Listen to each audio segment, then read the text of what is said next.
Саламатсыздарбы, ардактуу телекөрүүчүлөр жана радио угармандар, Түз эфирдеги Башат программасын баштайбыз. Бүгүн 19 ноябрь дүйнөнүн көпчүлүк өлкөлөрүндө эркектердин эл аралык күнү белгиленет. Албетте, бул күндү белгилөөнүн негизги максаты эркектердин ден соолугуна, психологиялык абалына көңүл бөлүү, коомдогу алардын оң ролун белгилөө жана дагы албетте алардын таалим тарбиясына көңүл буруу болуп эсептелет. Биз алдыңкы 45 мүнөт аралыгында албетте мына ушул күндү отурлай бүгүнкү ааламдашуу доорунда кыргыз коомунда мырзаларга, жигиттерге, эркектерге тиешелүү кандай көйгөйлөр бар жана анын чечүү жолдору, деги эле кыргыздар уул тарбиялоодо эмнеге көңүл бөлүп келишкен, мына ушул жаатта кенен кеп кылабыз. Ал үчүн келген меймандарыбыз бар, тааныштыралы.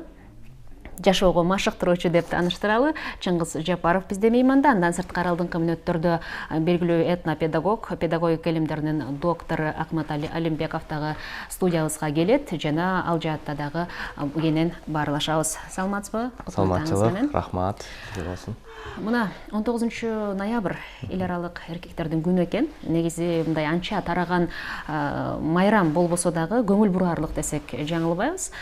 Ушул күнгө бул күндү белгилөөнүн негизги максаты катары жогоруда бир канча себептерди санап өттүк.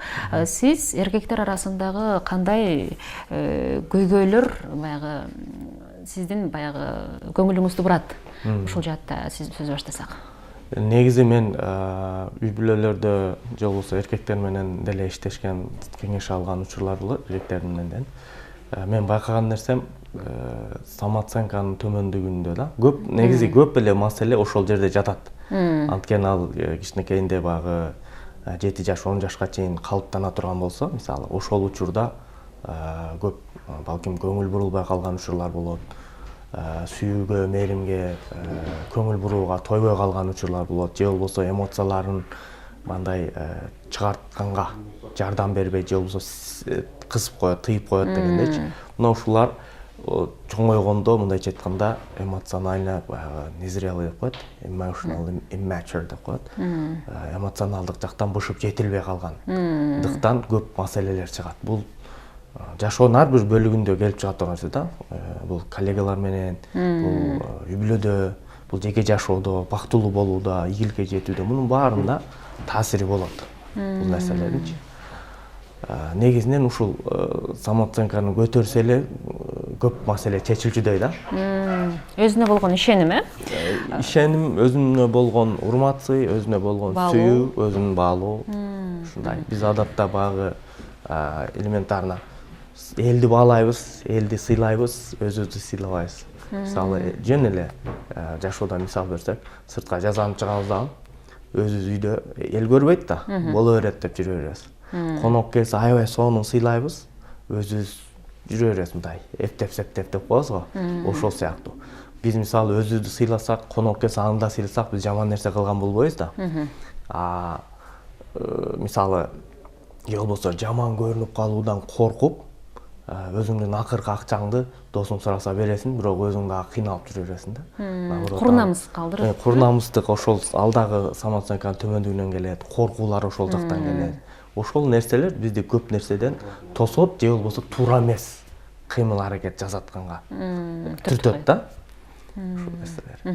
Негизи бул кайсыл жерде мүчүлүштүк кетет? Же болбосо канча жашынан мындай анализ жүргүзүп көрдүңүздөрбү? Эмне себептен кыргыз жигиттеринде ушул көйгөй көбүрөөк чыгып атат? Ата-энелер кайсы учурдан жаңылыштык кетирип жатат? Негизи уул баланы мындай нерсе бар да, кичинекейинен тартып, бул самооценка калыптоодо уул баланы, мисалы, апасы, эжеси, мындайча аял кишилер аябай урмат-сый көрсөтүп, критика кылбай, мындайча айткандачы, ишине мындай кийлигишпей дегендейчи. Только баа берүү менен, сыйлоо менен, мындайча айтканда тарбиялаганга аракет кылбаш керек. Биз тарбия дегенди муну кылба дегенди түшүнөбүз го адатта. Ал нерселерге аял киши кийлигишпеш керек, аны атасы кылыш керек. Атасы жок болсо, эгер качып болгон же ажырашып кеткен, алпасынын колунда чоңойсо, эгерде анда таякеси, таятасы, билбейм, чоң атасы, эркек адамдын ролу сөзсүз түрдө болуш керек. Бул мындай мужской стержень деп коебуз го, ошону калыптаганга, эркектик мүнөздү калыптаганга булар аябай чоң салым да.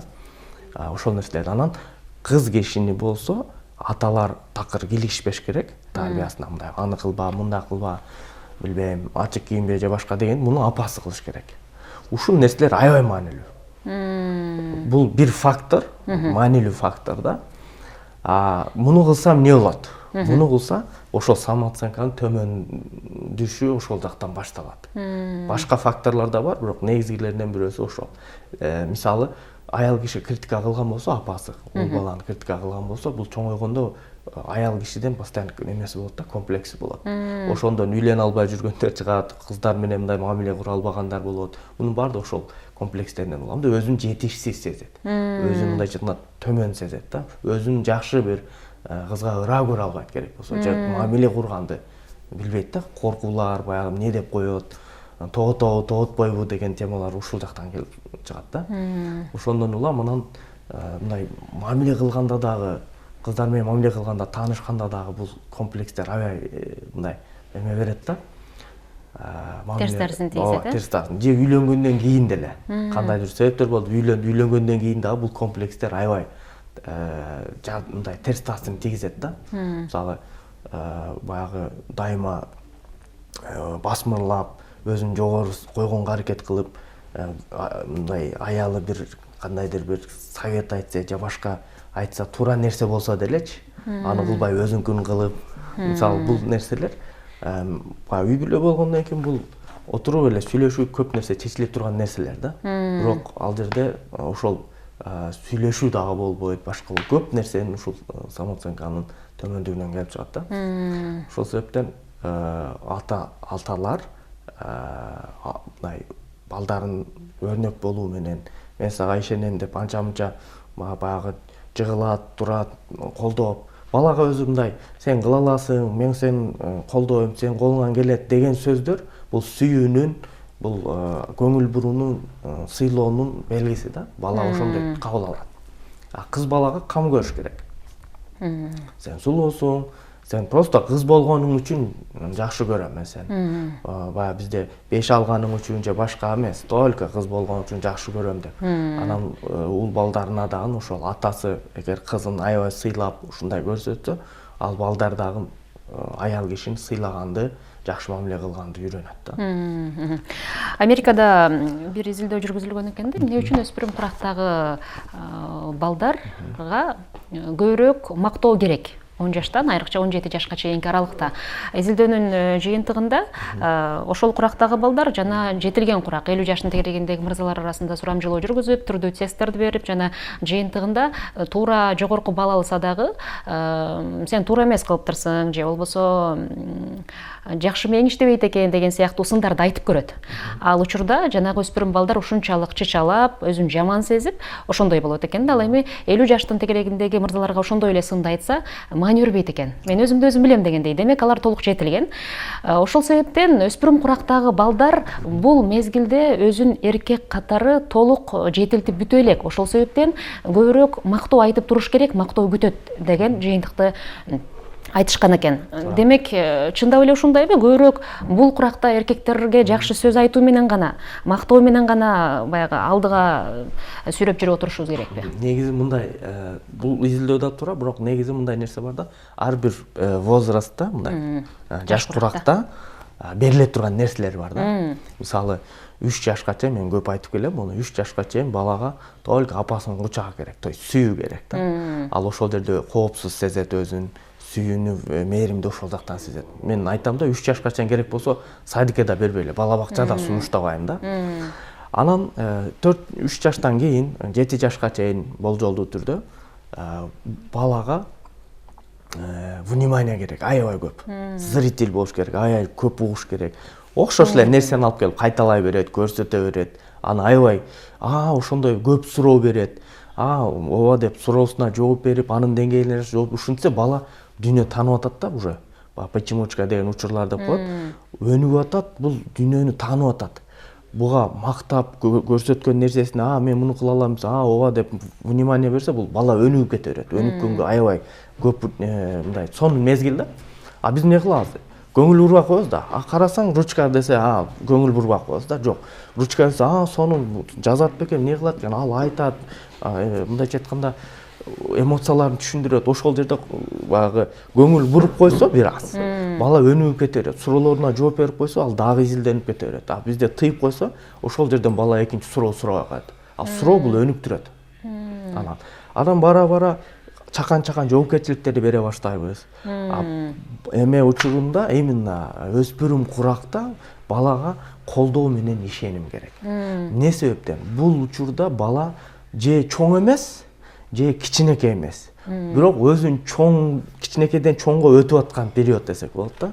Өтүп аткан период болгон үчүн бул учурда балага колдоо керек. Бул өзүн чоң сезип атат, но тажрыйбасы жок чоң да. Чоңдордой тажрыйба жок да, бирок өзүн чоңдой сезип атат. Анан көп ката кылат. Ошол учурда ишеним неге керек? Мен ката кылып атсам да ишенишим керек, мен колдошум керек деген түшүнүктө болгон үчүн жанагы айткан нерсени чычалайт адам. Мен тура эле кылып атам, жок, мен колуман келет, кыла алам деген учурлар болот да. Ошол учурда көп ката кылганга уруксат бериш керек. Албетте өтө баалуулуктарга терс каталар эмес, алардын алдын алыш керек. Негизи ага чейин мен мындай сөзүм бар да.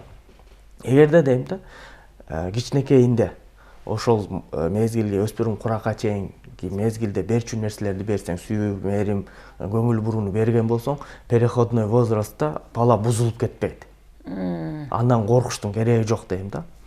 Эгерде ага чейин эч нерсе берген эмес болсоң, чогуу ойногон эмес болсоң, ата-эне да, сүйүү берген эмес болсоң, внимание берген эмес болсоң, мээрим берген эмес болсоң, анда переходной возрастта эч нерсе кыла. Анда да коркпой эле, анда титире дейм да. Анда сен эч нерсе кыла албайсың.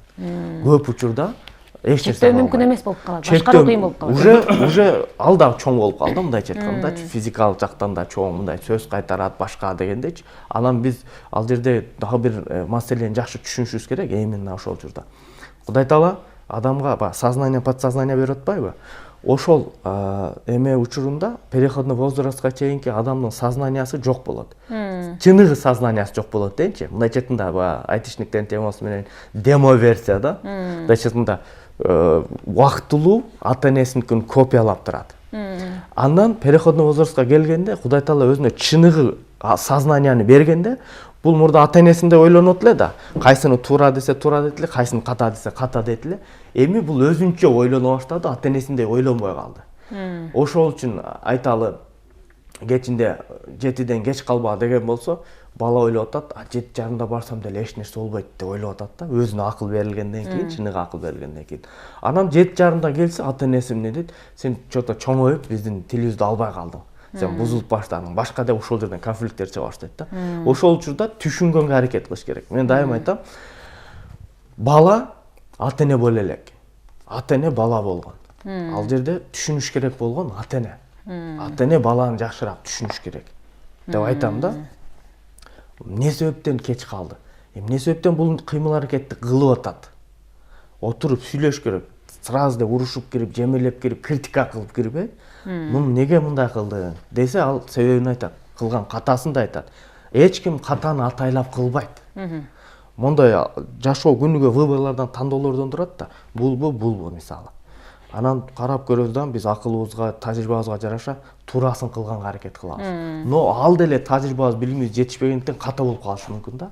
Эч ким мындай карап, бул ката экен, мен ушу катаны кылайын деп атайлап кылбайт экен да. Ошол үчүн тиги эмелердин да тажрыйбасы аз болгондуктан, ошол акылын, билимин жетишинче туураны кылып атат, но ката болуп калдык да.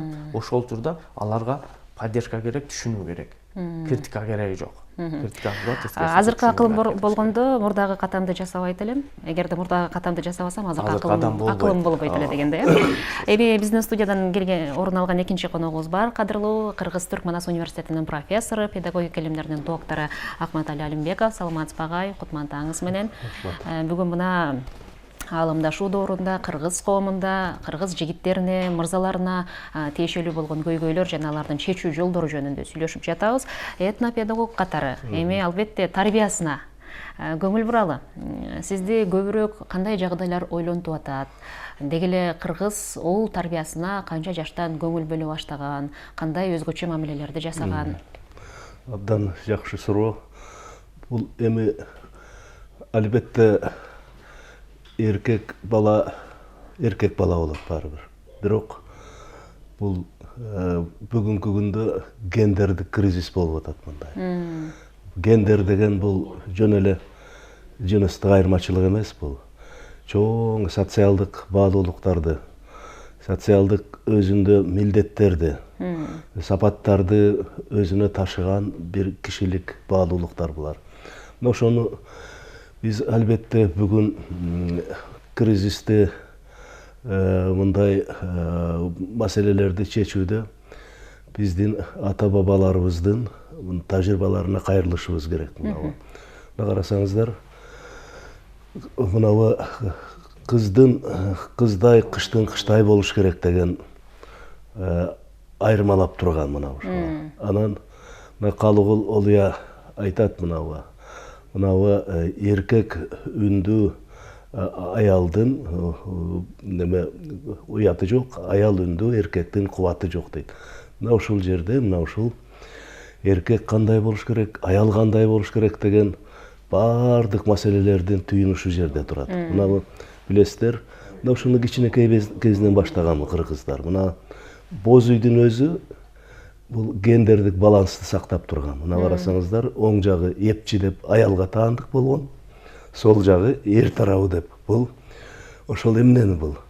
Бул кичинекей кезинен бул кыз бала эмнеге милдеттүү, өзүн кандай өнүктүрүш керек, эр киши, эркек киши өзүн кандай өнүктүрүш керек. Мына ушул баардык маселелер мынабы кичинекей көзү көрүп, кулагы уккандан баштап ушунун таасиринде өскөн. Анан карасаңыздар, мынабы бешик ырынан баштап ушул тарбия бар мынабы. Мынабы бул Манас Семетең бабаңдай, мына эр болор бекенсиң деп тилек кылып ырдайт энелер. Кыздарды каныкейдей уз болор бекенсиң деп ырдайт мынабы, тилек кылып ырдайт. Мына бул деген али түшүнө элек мына бала. Бул сөздөрдү, бирок эненин тилеги бул. Эненин бул тарбиялык программасы мынабы. Анан мынабы кичинекей эс тарта баштаганда балдарды мына ушул социалдык ролуна карап айырмалап тарбиялай баштаган. Мынабы кыздар мынабы бир 3-4 жаштан өткөндө самай чачып, мына кулагын көзөгөндө, бул өзү гендердик айырмачылыкты белгилөөнүн бир көрсөткүчтөрү мына ушул кулагын көзөө мына. Демек бул кыз бала бул. Анан мынабы бара-бара балдардын менен кыздардын оюну айырмалана баштаган. Бирге ойнобой калышкан. Анткени алардын өзүнүн бул келечектеги милдеттери, социалдык ролу, кишилик сапаттары айырмалуу болуш керек. Мына ошого байланыштуу мына ушул баардык жумуштар, тапшырмалар айырмалана баштаган мына ушул жашоо турмуштагы мына. Карасаңыздар, мына ушул кыз балдар бул энеликке, үй тиричилигине байланыштуу оюндардын программасы болгон кыз балдарга. Ал эми эркек балдар албетте бул энергия күчтүү болот. Эркек балдарда өзүнүн күчүн бир жерден чыгарыш керек. Аябай өз алдынча болот. Аябай мындай бир нерсени жаратууга, бир нерсени жасоого кандайдыр бир табигый өзгөчөлүк бар мына. Ошону эске алып, мына ушул кыргыздар мына ушуну туура түшүнгөн, туура баа берген мына. Ошон үчүн шок балдарды басынткан эмес мындай. Мына бала болсо шок болсун, шок болбосо жок болсун дейт мына. Мына билесиздер, мына биздин Манас эпосунда дагы мына Манас биринчи чоң жинди деп аташкан да, мына түрдүү жоруктарды жасап, бирок ошонун баары мына ак балта сыяктуу, мына бакай сыяктуу акылман карыялар мына ошону жакшылыкка жорушкан мында. Бул жакшы нерсе чыгат мындан деп. Мына ошон үчүн мына анан эркек балдарды эмне үчүн биз айтабыз? Мына мекенди ата менен айтабыз. Ата мекен дейбиз мына. Анткени мына ушул эркек балдардын, аталардын бул мекендин бар болушу ошолорго байланыштуу. Ошолордон көз каранды деген. Кичинекей кезинен ошо мекенди коргоого даярдашкан мына. Кичинекей кезинен ал эми мына көчмөндөрдү билесиздер да, көчмөн деген доордо мына ушул өтө чыйрак болбосо, өтө кайраттуу болбосо, өтө эрктүү болбосо, өтө күчтүү алдуу болбосо, мамлекет болгон эмес мындай. Уул балдар мына ушул ал убакта курал жок болчу, ракета жок, башка жок мына ушул. Эң негизги ушул жигиттердин кайратына, эркине негизделген. Анан мына ушул эр жигит деген мына адамдын моделин ойлоп табышкандар. Түрк элдери, анын ичинде кыргыздар мына. Эр жигит деген эмне? Бул жанагы дене күч жактан жетилген, кайраттуу, ар кандай жоо келсе тике тура алган мындай. Бул ушундай бир чоң бир баалуулуктарга ээ. Бул азыркы япондордо мына бул самурай деп коет муну. Англичандарды джентльмен дейт. Анау немеле орустарда азыр айтпай калышты. Булардын дастандарда Игорь Кошун жөнүндө сөз деген немесинде ушул моделди добрый молодец деп айтышат мындай. Бул инсандык жетилгендигин эң бийик деңгээли. Ар бир ата эне ушуну эр жигит болуп өссүн деп тилек кылды. Ар бир эл, ар бир уулдан ушуну күткөн. Ошентип бата беришкен, эр жигит болсун, эл адамы болсун деп. Ушундай программа элде бар мына.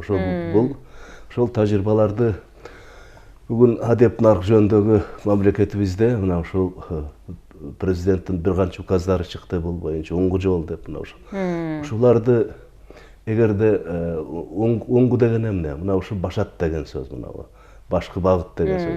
Ушул элдин өзүбүздүн баягы эл кылып келген.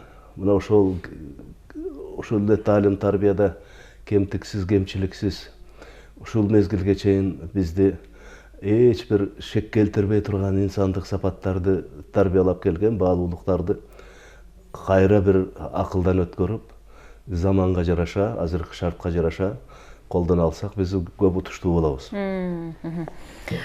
Анан албетте жогоруда сиз айткандай көчмөн калык, андан сырткары эми мурда согуш көп болгондуктан бир баатырдыкка, ушул физикалык кара күчкө дагы көбүрөөк кичинекей кезинен тарбиялашкан экен да, баатырдык жомокторду угузуп, айтып берип деген сыяктуучу. Андан сырткары жашоого телчиктирүү деп ууга чыгабы, башка жакка чыгабы, кошо ала чыгып, баягы кыйынчылыкты кошо жөн тери менен сезгенди жанага чыйрак болуп, өзүнүн мекенин, элин, жерин коргонго үйрөткөн. Ал эми бүгүнкү күндө биз кандай багытта тарбия беришибиз керек? Азыр эми согуштук жашоо эмес, курал кармап, көчмөн жашоо эмес, анан кантип телчиктирүүбүз керек? Кандай жолдор менен, кандай ыкмалар менен? Адам баласы баштан кечирип бир нерсени жасап көрүп, анан кандайдыр бир проблеманы чечүүгө катышпаса, кыйынчылыкты баштан кечирбесе, анда из калбайт мындай. Анда бир жаңы сапат пайда болбойт.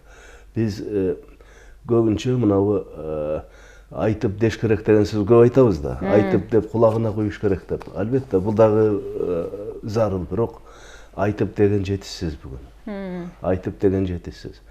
Балдар бүгүн мына ушул катаал заман азыр. Ошо көчмөндөрдүкүндөй эле катаал заман азыр, өзүнүн шарты менен мындай.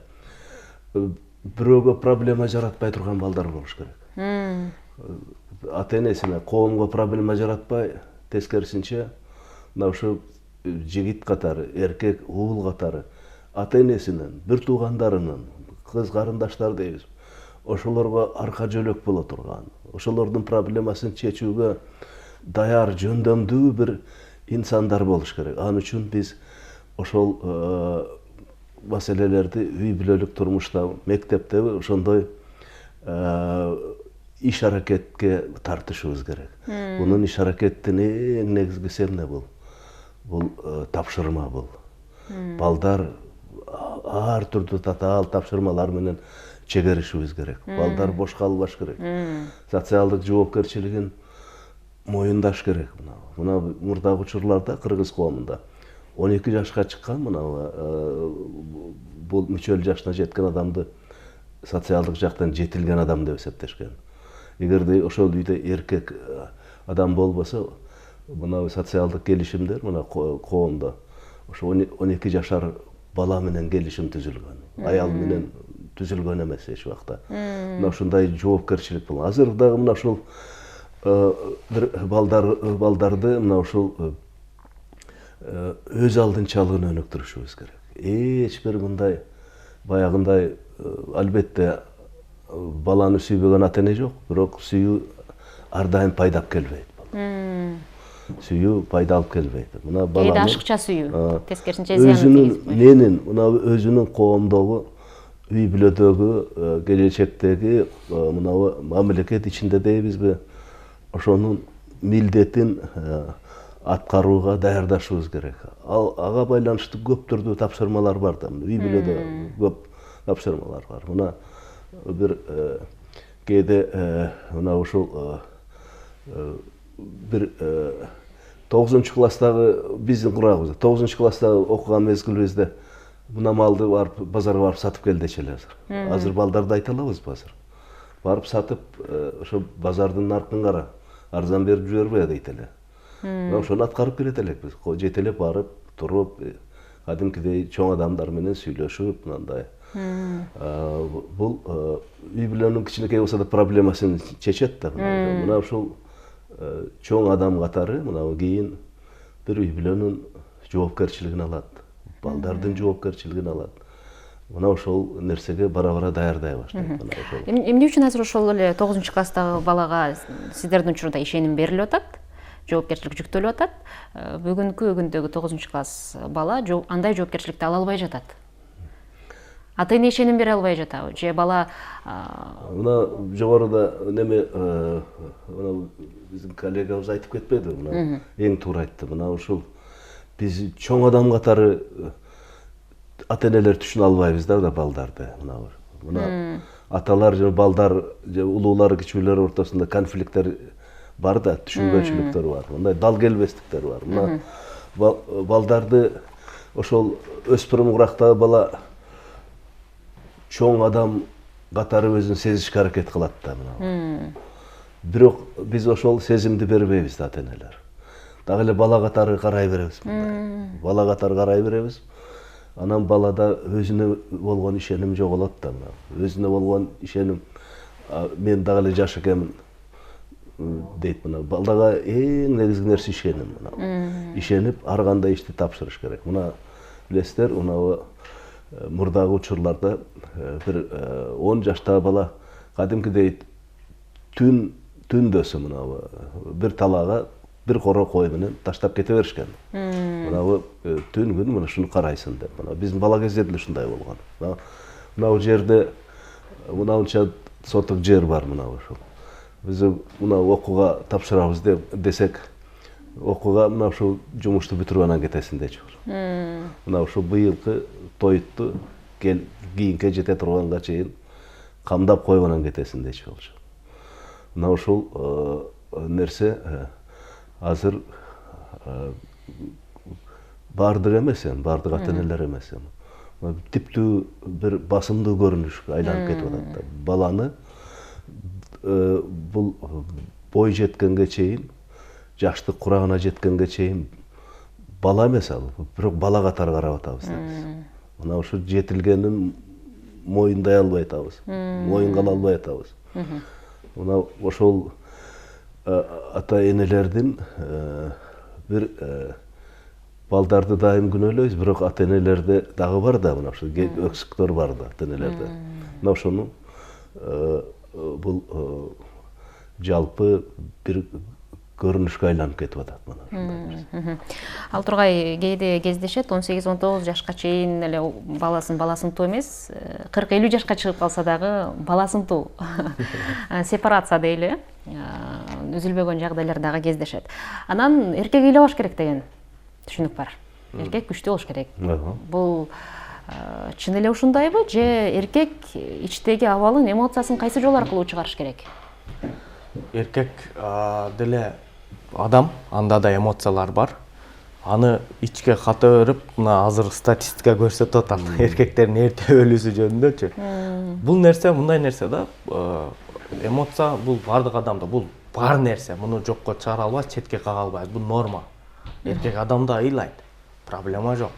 Бирок бизде ошондой установка болуп калган, ал слабый эркекте көрүнөт. Жок, чыныгы эркек наоборот ыйлайт. Мисалычы, ал слабость эмес. Слабость жоопкерчиликсиздикте болот. Эгер жоопкерчиликтериңди аткарбай атсаң, сен анда алсыз эркексиң.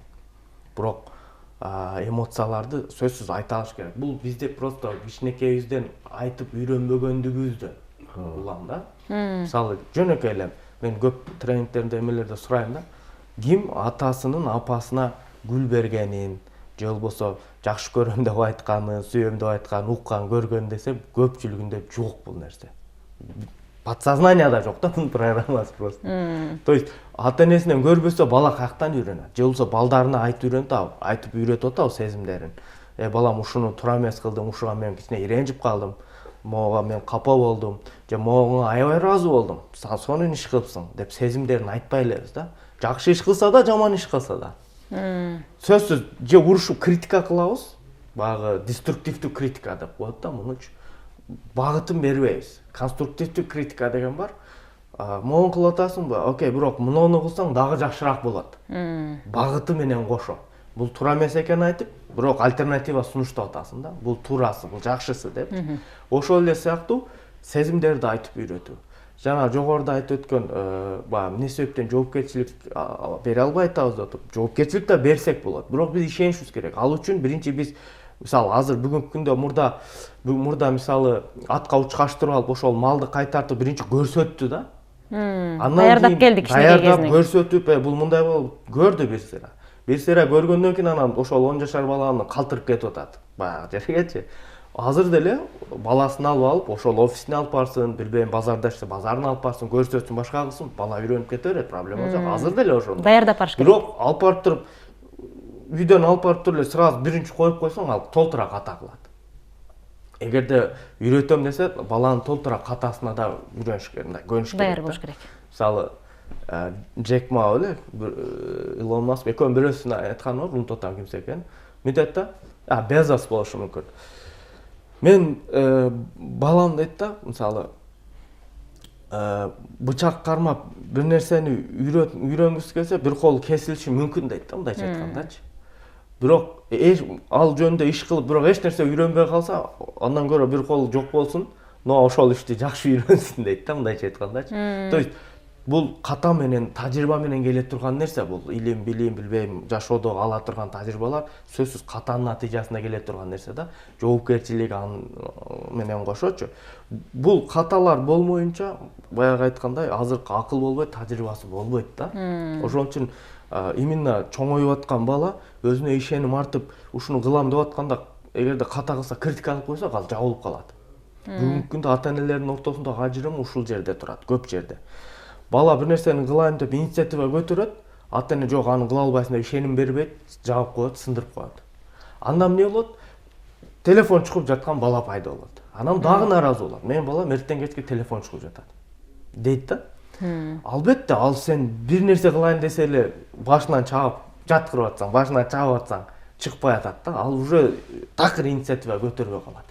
Демилгесиз бала болуп калат, робот бала болуп калат. Айтсаң кылып коет, айтпасаң жата берет. Айтсаң кылат, айтпасаң жата берет. Эгерде ушундай бала дальше уланткым келсе, анда дагы чаба беребиз. Жок, өз алдынча болсун, ката кылсын, бирок мен аны катасын жабайын, то есть үйрөтөйүн, тажрыйба алсын десек, анда биз жанында турабыз. Астына тура алып качан ката кетет деп критика кылып урушайын эмес. Жанында турабыз, ката чоңойгонго чейин алдын алып калабыз дегендей да. Ката кылат, окей, проблема жок, дагы оңдоп кеткенге аракет кылсак, ушунун айынан тажрыйба алып жолун таап кетет. Бул учурда аябай эмеге колдоого, ишенимге муктаж, критикага эмес да. Жогоруда сиз айтпадыңызбы, ал азыркы балдардын түпкаң сезиминде жок деп. Эми түпкаң сезим деп баягы бир канча жыл артка көз сала турган болсок, деги эле кыргыз жашоосуна көчмөн жашоо, бир боз үйдө бир канча үй бүлө жашаган. Ата-энесинин көзүнчө уулуна өзгөчө сүйүү берүүгө, эркелетүүгө же сезимдерин ачык айтууга уялган, тартынган да. Агай мисалы жок эле дегенде бир боз үйдө 2-3 үй бүлө турган болушу мүмкүн. Ошол себептен дагы кыргыз жигиттеринде, кыргыз үй бүлөсүндө дейли сезимдерди ачык айтуу жок болуп калганбы? Негизи кандай ыкма колдонгон? Немеде элдик немеде бирок ушундай нерсе да, мына бизде бир стереотип бар, мына ушул эркек бала ыйлабайт дейт да мынабы. Мына ушул деп кичинекейинен айтабыз. Кичинекей бала дагы мындай 2-3 жашар бала ыйлап атса да ошентип айтабыз. Эркек бала ыйлабайт дейбиз. Бирок мына ошол чектелүү жагы экен да мына ошол бир катасыз эч нерсе болбойт да мына адамда эмоция деген бул өтө керемет сапатта адамдагычы мындай. Бул бир нерсени көргөндө аябай сүйүнүп кайгыруу, толкундануу. Бир нерсени көргөндө аябай жалат болуп кайгыруу. Бир нерсени көргөндө керек болсо ыйлоо дагы бул адамдын күчтүү сезими бул. Мына ушул нерсе бирок мына ушул бардык эркек балдарды да бардыгын мына ушул бардык нерсени аябоо менен боорукерликке чакырган мына ушул. Ушул кичинекей балдар маселен даже мына ушул аябоо боорукерликти коркутуу жолу менен да жасаган мына немени балдар аябай бир нерсени кыжырданып өлтүргүсү келет канаттууну мына ошону колуң калтырак болуп калат. Жыланды же немени башка сойлогон жаныбарларды өлтүрсөң бетиңе чаар болуп калат деп ушинтип коркутушкан мына ошол. Анан бул кичинекейинен мына ушул балдарды ушул жанагы айткандай өз алдынчалыкка өнүктүрүү аябай көп тажрыйба болгон да бизде мына. Эч бир балдарды бош калтырууга жол берген эмес. Карасаңыздар мына ушул бир аталар мына ушул атына учкаштырып алып аштойлорго алып барган. Азыр балдарды кошпой атабыз да мына чоң жашоо турмушка аралаштырбай атабыз. Анан жашоо турмушту билбейт дейбиз, өзүбүз күнөөлөйбүз мына. Ал эми ал бала ойной деле берет болчу ал жерде. Атайын учкаштырып кетип атат мына. Элдин салтын таанысын дейт. Ал жерде акылмандардын акылын уксун, акындардын ырын уксун дейт мына. Өнөрдүн мына спорт өнөрү болгон, мелдештер болгон. Мына ошол жерде эрдиктерди, адамдардын эң жогору жетишкендиктерин көрсүн дейт. Мына ушинтип алып барган да. Анан мунун баары келип мына ушул жашоо турмушта мына ушул балдар биз да өтөбүз дейт мына. Балдар өз алдынча тиричилик кылыш керек. Мына өзгөчө эркек балдар, кыз балдарды дагы ошолорду өз алдынчалыкка үйрөтүү үчүн ар кандай жумуштун балдардын катышуусу бүткөн эмес мына. Даже ушундай жасашкан мына ушул энелер мына бир сайма сайып атып, мен ушул жерге келип токтодум мына. Карап мен көрсөткөндөй жаса мына. Мына аягына чыгарып койчу, мен уйлар келип калды, саап келейин дейт. Ал уйлар келип калышы да мүмкүн, же болбосо башка атайлап жасайт мына. Өз алдынча жасасын деп. Немелер дагы аталар да ошенткен. Мына ушул бир ишти жасап атып, бир отун жарап же башка огороддо иштейби. Мына ошону мен жумушум чыгып атат мына. Аягына чейин бүтүрүп кой дейт мына. Келип көрөм дейт мына. Ушундай баягы көрсөтүп аткартуу, анан өз алдынча жасатуу ишеним мына элдик биздин өз кыргыздардын тажрыйбабызда аябай көп. Аларды изилдеп таанып, ал эми бүгүн дагы биз азыркы методдор дейбиз, башкалар дейбиз, алар да жакшы, бирок элдик тажрыйба деген 1000 кылымдык сыноодон өткөн да бул. Анан бир адам жараткан эмес. Мына биз китеп жазсак, бир адамдын көз карашы бул. Мына ал жерде автору жок бул тажрыйбалардын. 1000 адамдын сынынан, 1000 адамдын элегинен өткөн, 1000 деген адамдардын акылынан жаралган нерсе. Мына ушуларды биз мына президент эң туура немелерди указдарды кабыл алды. Мына улуттук нарк, оңгу жол деген мына улуттук тамырыбызга кайрылып, ошону бүгүнкү заман менен айкалыштыралы. Анан бул бардык туруктуу өнүгүү болот деген мындай ишеним менен багыт берилип атат мамлекет тарабынан. Мына ушуну бардык чөйрөдө мындай адаптациялап, мындай албетте замандын талабына ылайык айкалыштырып, бардыгы өткөндүн баары эле көкөлөтүп мактаганга болбойт мындай. Биз бардыгын бүгүнкү күнгө ылайыктуусун тандап иргеп колдонууга умтулушубуз керек. Бул жөн эле бир проблеманы чечүү эмес, мына ушу улуттук иденттүүлүгүбүздү сактоонун эң чоң немеси шарты болуп эсептелет. Жакшы, чындап эле өзөгүбүзгө өңүлүү менен, өздүгүбүздү сактоо менен бүгүнкү күнгө ылайыкташып жашап, алдыга карай өнүгүү.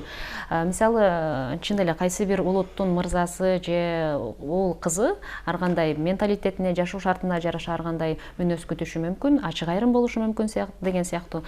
Ал эми балким биз айтып жаткан оюн толук ачык айтуу, сезимин билдирүү жана башкалар кыргыздын бир рухунда, генинде, канында жок болуп калышы мүмкүн. Кыргыз жигиттеринин сүйүү тили башкача болушу мүмкүн. Балким көз карашы менен, балким иши менен, кыймыл аракети менен, сөзү менен эмес деген сыяктуучу. Демек биз кыргыз илгертен келген кыргыз тарбиясынан, кыргыз уулун тарбиялоодогу ыкмаларынан кайсын алышыбыз керек дагы, бүгүнкү менен кайсын айкалыштырышыбыз керек. Кыргыз мырзасынын бир түзүлгөн идеалдуу деп айталы эми, портрети кандай болушу керек бүгүн? Мына бул эр жигит деген эмне? Бул жалгыз эле күч эмес бул. Бул коомдук аң сезимдин жетилгендиги бул. Эл мекен деген түшүнүктүн, адамдын эң немеси социалдык жактан жетилиши, мына ушу өзүмчүлдүктөн алыс болуу. Анан элге пайдалуу болуу. Мына кыргыздар айтат, эл адамы бол дейт. Ата баласы болбосоң да эл баласы бол дейт.